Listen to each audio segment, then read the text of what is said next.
Selamat siang untuk kalian semua siswa kelas 6. Dalam video ini, kami akan menjelaskan kepada kalian cara mendeskripsikan orang dan benda. Kami berharap di akhir pelajaran ini, kalian dapat secara akurat menggambarkan suatu objek atau orang dengan menggunakan ucapan yang sesuai.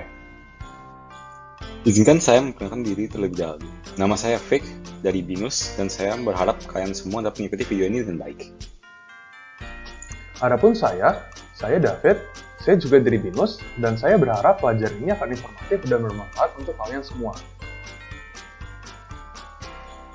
Mari kita mulai dengan menjelaskan jenis kata apa yang akan kita gunakan untuk menggambarkan atau mendeskripsikan objek atau orang.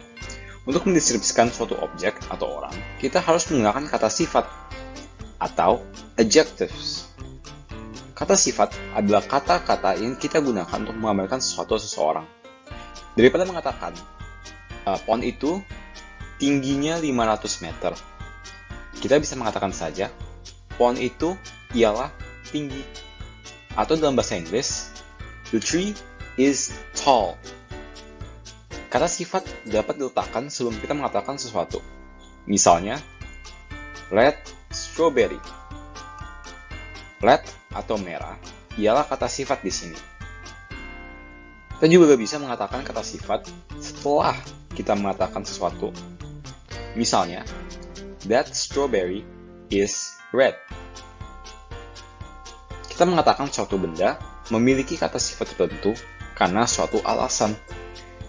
Suatu alasan atau the reason why dalam bahasa Inggris adalah mengapa kita mengatakan bahwa benda itu memiliki kata sifat tertentu. Misalnya, pohon itu tinggi. Kenapa? Alasannya karena tingginya 500 meter. Atau dalam bahasa Inggris, that tree is tall. The reason why is because it is 500 meters. Dalam menjelaskan hal-hal itu, kita juga perlu membandingkannya. Untuk membandingkannya, kita perlu menggunakan degrees of comparison atau derajat perbandingan untuk melihat apakah salah satu dari dua objek lebih, kurang, atau sama dengan objek yang lain. Kita akan membahas semua ini lebih dalam slide berikutnya. Sekarang kita akan belajar tentang mendeskripsikan objek. Kita akan mulai dengan mendeskripsikan objek-objek ini terlebih dahulu. Perhatikanlah gambar-gambar berikut. The car is blue. Mobil itu biru. Biru adalah warna mobil itu. The rock is heavy. Batu itu berat. Berat karena orang yang membawanya kesulitan dan harus berjuang keras. The tree is tall. Pohon itu tinggi. Tinggi karena badannya yang memanjang ke atas. The book is thick.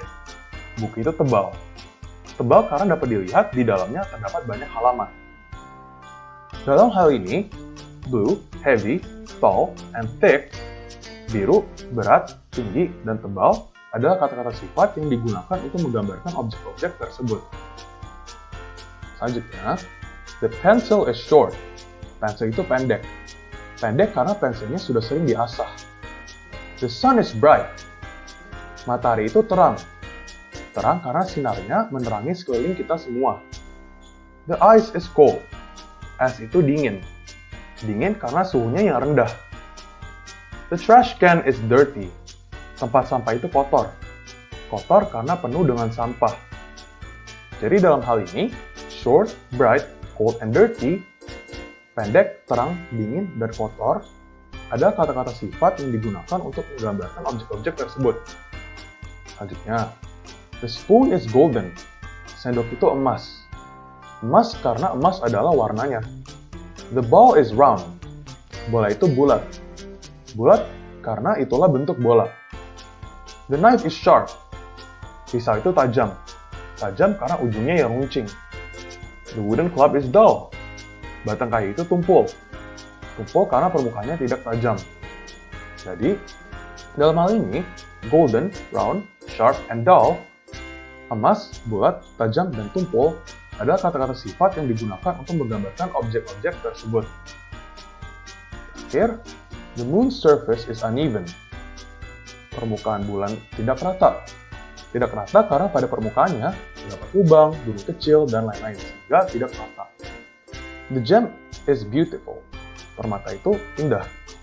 Indah karena berwarna-warni dan berkilau. The feather is light. Bulu itu ringan. Ringan karena mudah diangkat. The flower is aromatic. Bunga itu aromatik. Aromatik karena baunya yang harum. Jadi dalam hal ini, uneven, beautiful, light, and aromatic. Tidak rata, indah, ringan, dan aromatik ada kata-kata sifat yang digunakan untuk menggambarkan objek-objek tersebut. Lihatlah gambar seorang pemuda ini. Jelas terlihat bahwa pakaiannya terlihat kusut atau kotor. Itu sebabnya kita menyebutnya jorok atau filthy. Filthy. Dia juga duduk di sofa. Dia tidak terlihat sangat bugar, sehingga kita mengatakan bahwa dia terlihat malas atau lazy. Lazy. Karena dia terlihat seperti dia tidak bekerja, dia juga tidak menghasilkan uang, sehingga dia bisa dibilang miskin atau poor. Dia juga terlihat kurus, karena tubuhnya yang kurang berisi, atau dalam bahasa Inggris, skinny. Skinny. Ia juga terlihat kotor, sehingga orang akan menjauhinya. Sehingga kita bisa katakan dia terlihat menjijikkan atau repulsive. Selanjutnya, lihat gambar seorang pemuda ini. Dia terlihat sangat percaya diri atau confident karena dia tidak terlihat takut. Kita juga bisa melihat bahwa pejuang ini ialah berani atau brave. Dia sepertinya ingin bertarung. Itu sebabnya kita mengatakan dia bertekad atau determined. Determined. Dia membawa pedang itu sebabnya dia berbahaya berada di sekitar. Berbahaya disebut juga sebagai dangerous. Dia juga terlihat kuat atau strong karena bisa membawa pedangnya.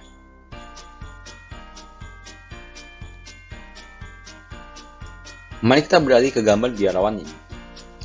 Biarawan ini terlihat sangat bijaksana atau wise. Alasannya, karena dia pernah dididik di gereja. Dia juga terlihat sangat setia atau faithful karena dia adalah seorang biarawan. Terlihat dari wajahnya juga, dia terlihat sangat baik atau kind. Dan senyumnya memberitahu kita bahwa dia gembira atau joyful. Selanjutnya, melihat pakaiannya, dia terlihat seperti memakai kain compang-camping. Itu sebabnya dia terlihat rendah hati atau humble.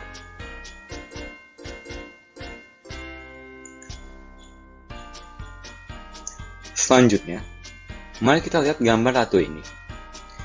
Kita tahu dia adalah seorang ratu karena dia memakai mahkota.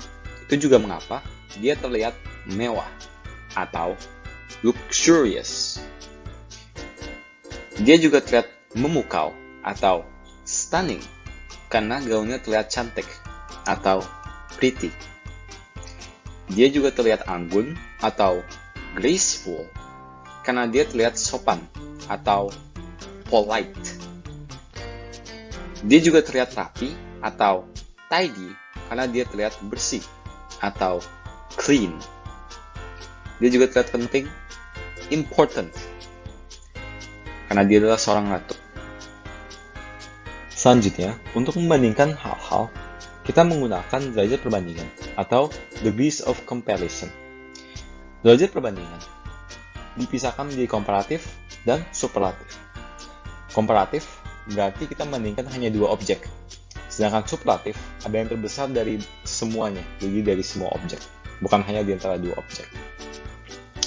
Lihat contoh ini. Orang kening lebih kecil daripada orang hijau, sedangkan orang hijau lebih tinggi daripada orang kuning. Tapi jerapah adalah yang tertinggi. Jika kita translasikan ke bahasa Inggris, the yellow person is smaller than the green person. Meanwhile, the green person is taller than the yellow person, but the giraffe is the tallest. Now, let us go through some practice questions. After all, practice makes perfect. So, let us begin.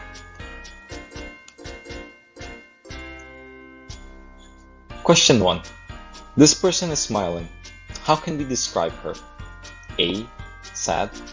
B. Joyful. C. Angry. D. Scared. Or E. Confused.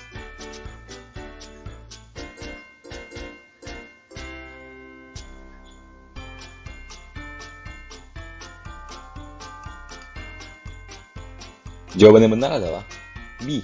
Joyful. Karena seperti yang kita lihat, gadis itu tersenyum dan melompat dengan semangat tinggi.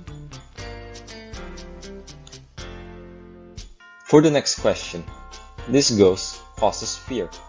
How can we describe it? A. Funny. B. Holy. C. Intelligent. D. Silly. Or E. Dangerous.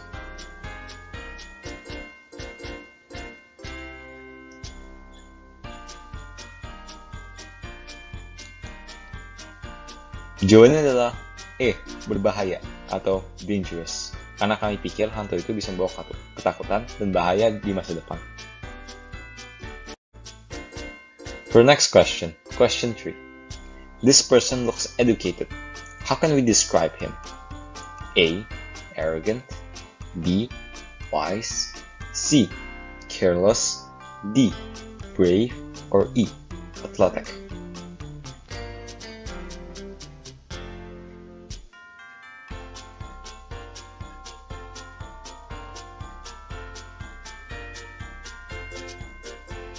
The answer is B.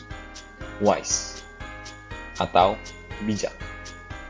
Karena dia memakai topi graduasi.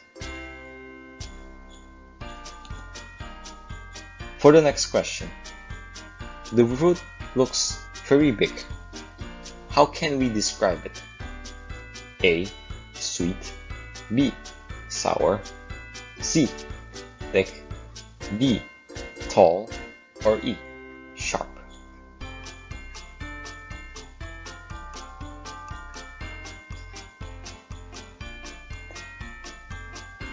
The answer is C. Thick atau besar. Karena seperti yang dilihat di gambar, strawberry tersebut besar.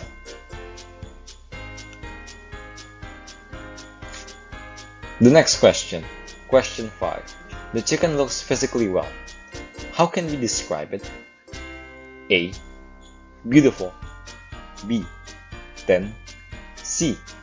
Bumpy. D. Healthy. Or E. Light.